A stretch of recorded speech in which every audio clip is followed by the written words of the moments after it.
You wake up one morning, the sunlight streaming through your window, the world outside buzzing with its usual rhythm. But something feels off. The colors seem duller, the sounds muffled, as if the world has lost its vibrancy overnight. You brush it off, blaming it on a bad night's sleep, and go about your day. But as the hours pass, the feeling intensifies. Conversations feel hollow, your surroundings seem distant, and even your own thoughts echo in a void. By nightfall, you're gripped by a chilling realization. The world you're experiencing isn't the world as it is. It's the world as you perceive it. And what if your perception is wrong?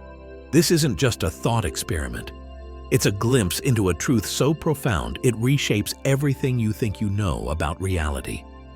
What if the world you see, hear, and feel isn't an objective truth, but a construct of your mind? What if your thoughts, beliefs, and emotions are the architects of your reality? Consider this paradox.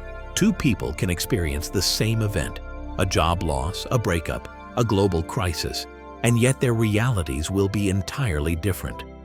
One might spiral into despair, convinced the world is against them. The other might see it as an opportunity for growth, a chance to rewrite their story. The event is the same, but the realities they inhabit are worlds apart. Why? Because reality isn't something that happens to you. It's something that happens within you. But here's the unsettling question.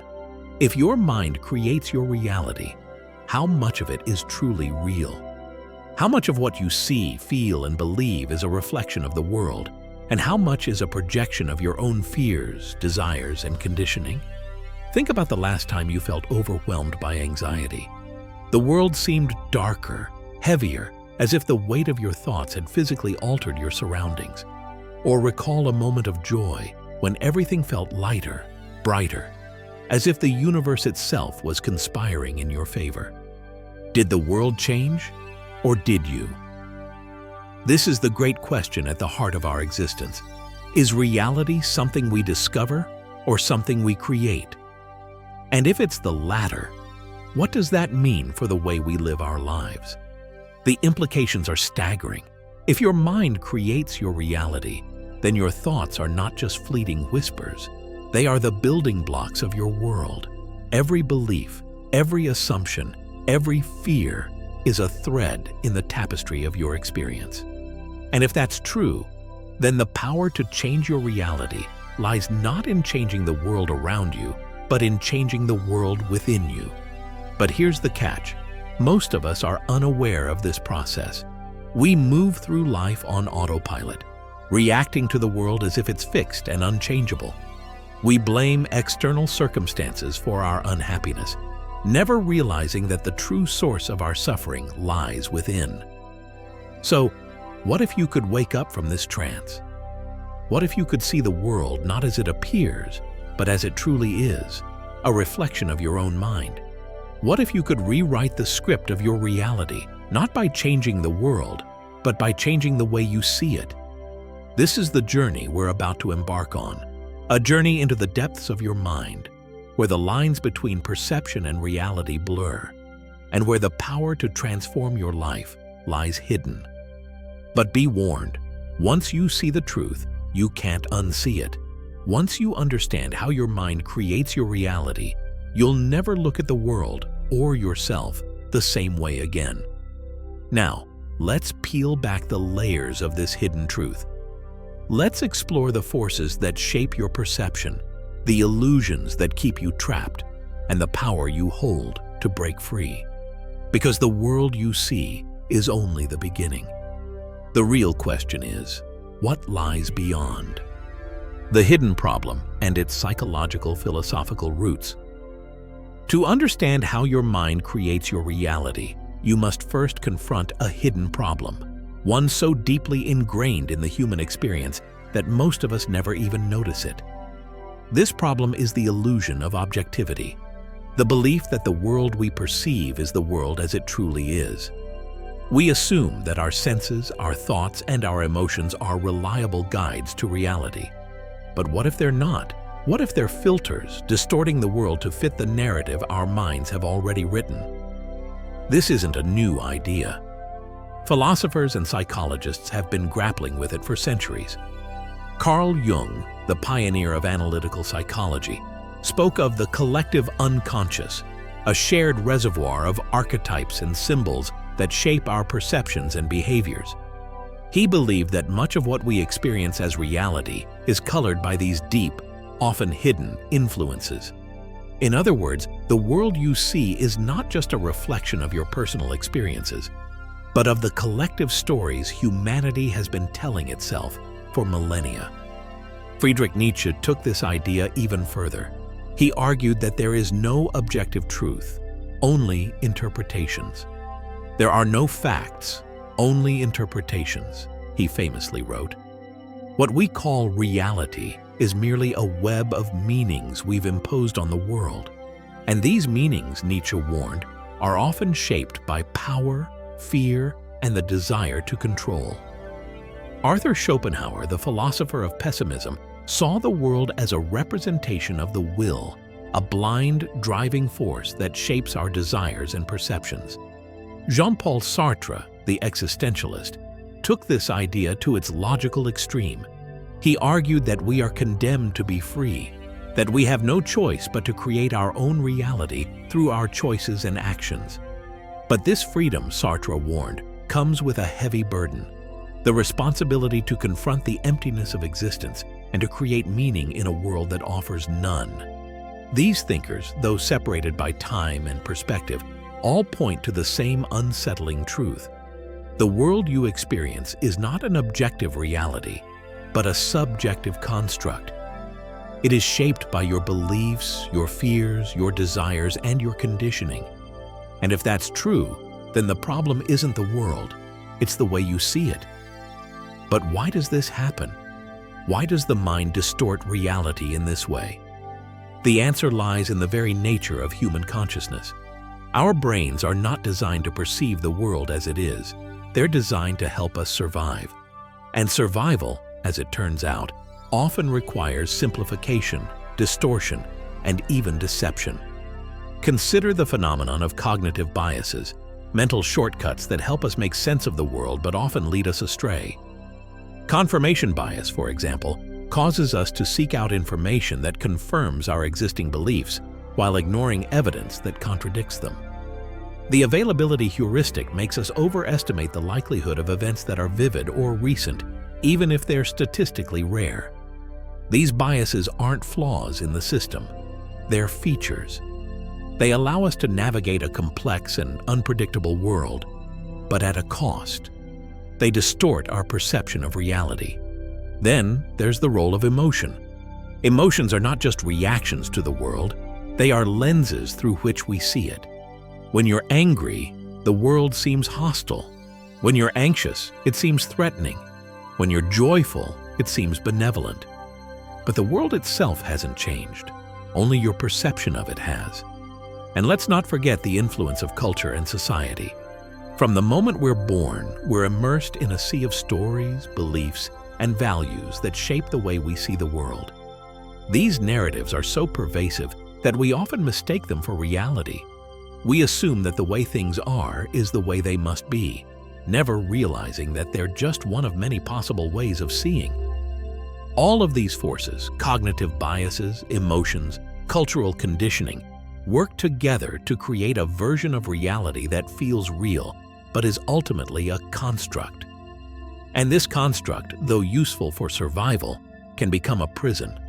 It can trap us in patterns of thought and behavior that limit our potential and keep us from seeing the world and ourselves as we truly are. But here's the good news. If your mind creates your reality, then you have the power to change it. You are not a passive victim of your circumstances. You are an active participant in their creation. The question is, how do you break free from the illusions that bind you? How do you see the world and yourself with new eyes? The answer lies in understanding the unseen consequences of this process, the ways in which your mind's distortions shape not just your personal reality, but the world around you. And that's where we're headed next. The unseen consequences. If your mind creates your reality, then the consequences of this process are far-reaching, not just for you, but for the world as a whole. Every thought, every belief, every emotion ripples outward, shaping not only your personal experience, but the collective reality we all share. And yet, most of us are unaware of this dynamic.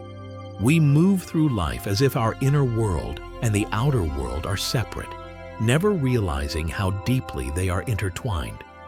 Consider this: every action you take, every word you speak, every decision you make is influenced by your perception of reality. And if that perception is distorted, then your actions will be too. This is how personal biases become societal problems, how individual fears become collective anxieties, and how inner turmoil becomes outer conflict. Take, for example, the phenomenon of social media. On the surface, it's a tool for connection and communication, but beneath the surface, it's a mirror, a reflection of our deepest fears, desires, and insecurities. Algorithms feed us content that confirms our existing beliefs, creating echo chambers that reinforce our distortions. The result is a fragmented reality where different groups inhabit entirely different worlds, each convinced that their version of the truth is the only one. This isn't just a technological issue, it's a psychological one. Social media amplifies our cognitive biases, turning them into cultural divides. Confirmation bias becomes polarization. The availability heuristic becomes sensationalism. And our emotional reactions, anger, fear, outrage, become the currency of engagement. The consequences are all around us: rising polarization, declining trust, and a growing sense of disconnection. But the problem goes deeper than social media. It's rooted in the very structure of human consciousness. Our brains are wired to seek patterns, to make meaning out of chaos. This is a survival mechanism, but it comes with a cost. We often see patterns where none exist, and we impose meaning where there is none. This is the basis of conspiracy theories, superstitions, and even some forms of prejudice. When faced with uncertainty, the mind fills in the gaps, creating stories that make sense of the world. These stories can be comforting, but they can also be dangerous. They can lead us to see enemies where there are none, to attribute malice to chance, and to cling to beliefs long after they've been disproven. And then there's the role of trauma. Trauma doesn't just affect the individual, it shapes their perception of reality. A person who has experienced betrayal may see the world as inherently untrustworthy. Someone who has endured loss may see life as inherently unfair. These perceptions, though rooted in real experiences, can become self-fulfilling prophecies, perpetuating cycles of pain and suffering. But perhaps the most insidious consequence of all is the way our distorted perceptions shape our identity. We don't just see the world through the lens of our beliefs, we see ourselves through that same lens. If you believe you're unworthy, you'll interpret every setback as proof of your inadequacy. If you believe you're powerless, you'll see every challenge as insurmountable. These beliefs become the stories we tell ourselves, and those stories become the reality we inhabit. The result is a kind of psychological prison, a reality constructed not by the world, but by our own minds. And the walls of this prison are invisible because we mistake them for the world itself. We don't realize that the bars are made of our own thoughts, the locks of our own fears. But here's the thing: if your mind creates your reality, then it also holds the key to your freedom. The question is, how do you find that key? How do you break free from the distortions that bind you and see the world and yourself with new eyes? The answer lies in rebellion, a radical shift in perspective that challenges everything you thought you knew about reality. It's not an easy path, but it's the only one that leads to true freedom. And that's where we're headed next. The rebellion. How to break free. Breaking free from the illusions that bind you begins with a single radical realization. You are not your thoughts. Your thoughts are not facts. They are not even necessarily true. They are simply stories, narratives your mind has constructed to make sense of the world. And like all stories, they can be rewritten. This realization is the first step in the rebellion against your own mind.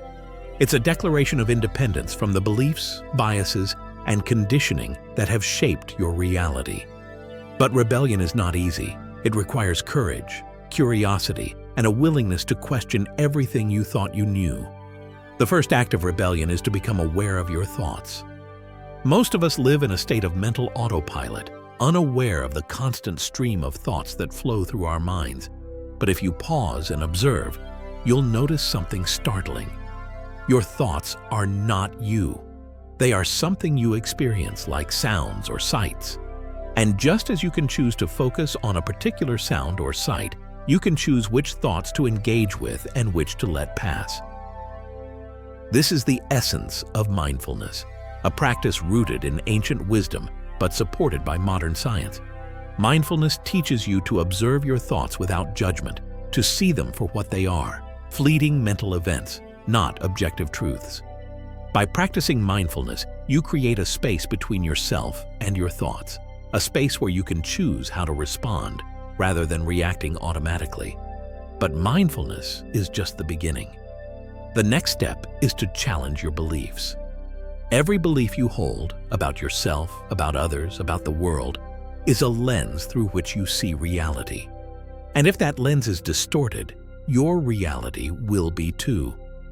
Take, for example, the belief that you're not good enough. Where did this belief come from? Was it planted by a critical parent, a harsh teacher, a society that values achievement over authenticity? And is it true? Or is it just a story you've been telling yourself for so long that it feels like reality? Challenging your beliefs requires courage. It means facing the discomfort of uncertainty, the fear of being wrong, but it also opens the door to a new way of seeing. When you question your beliefs, you create the possibility of change. You begin to see that the world is not fixed, but fluid, a canvas on which you can paint new possibilities. The third act of rebellion is to embrace your emotions. Emotions are not just reactions to the world, they are messengers carrying information about your inner state. But too often, we try to suppress or avoid our emotions, fearing their intensity. This only gives them more power. Instead, try leaning into your emotions. When you feel anger, ask yourself, what is this anger trying to tell me? When you feel fear, ask, what is this fear protecting me from? By embracing your emotions, you transform them from enemies into allies. You begin to see that they are not obstacles to your freedom, but pathways to deeper understanding. Finally, the rebellion requires you to take responsibility for your reality. This is perhaps the most difficult step, because it means letting go of the victim mindset. It means acknowledging that while you may not control everything that happens to you, you do control how you respond.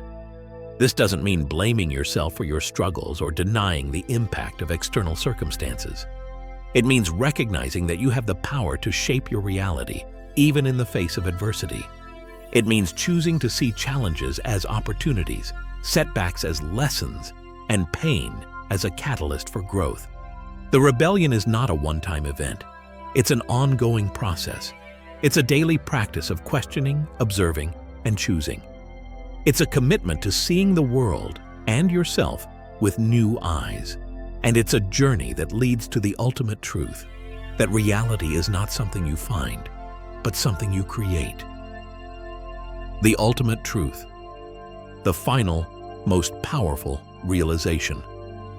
You are the creator of your reality, not in a superficial, wishful thinking sense, but in a profound, existential way. Every thought, every belief, every emotion is a brushstroke on the canvas of your experience. The world you see is not an objective truth. It is a reflection of your inner world.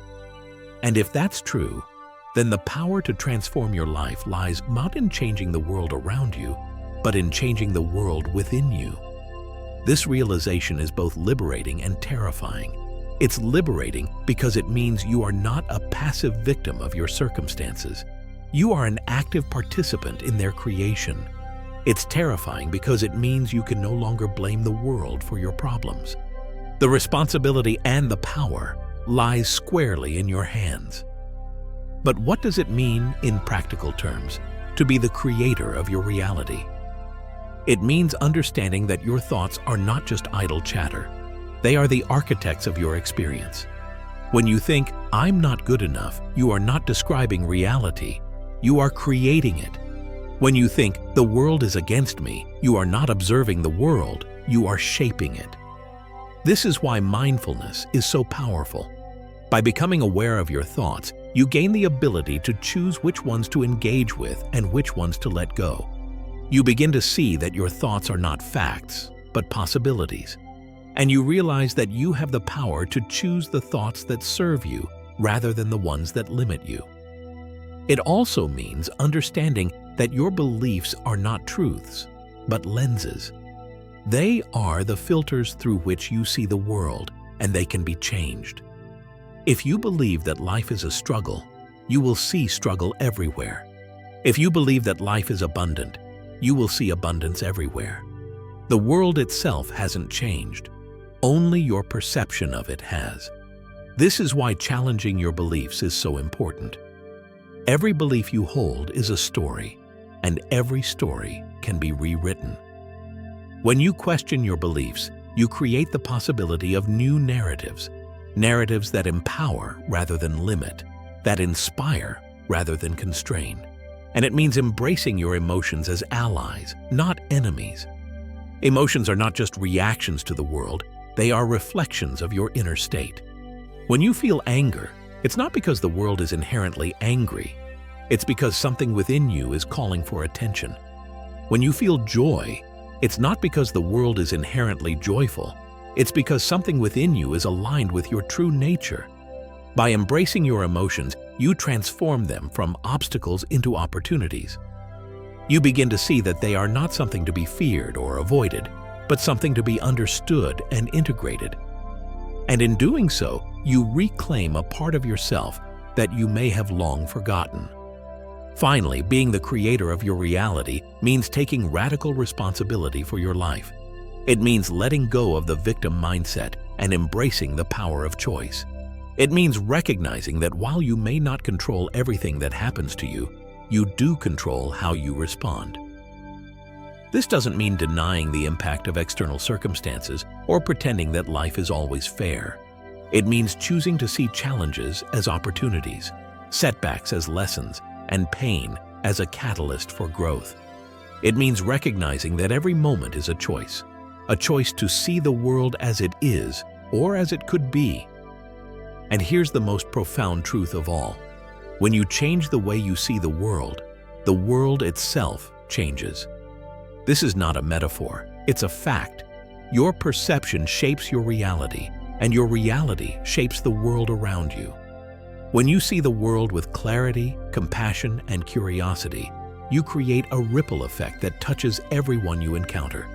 So, what kind of reality do you want to create? One of fear and limitation, or one of courage and possibility?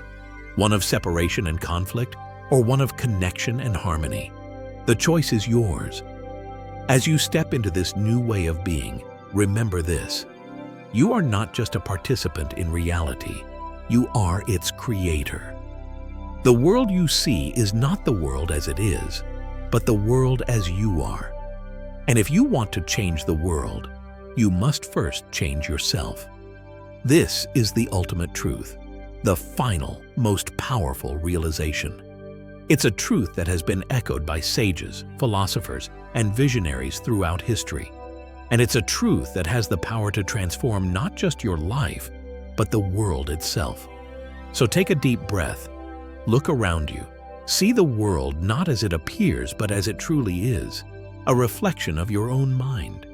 And then, with courage and clarity, begin to create the reality you've always dreamed of. The journey begins now.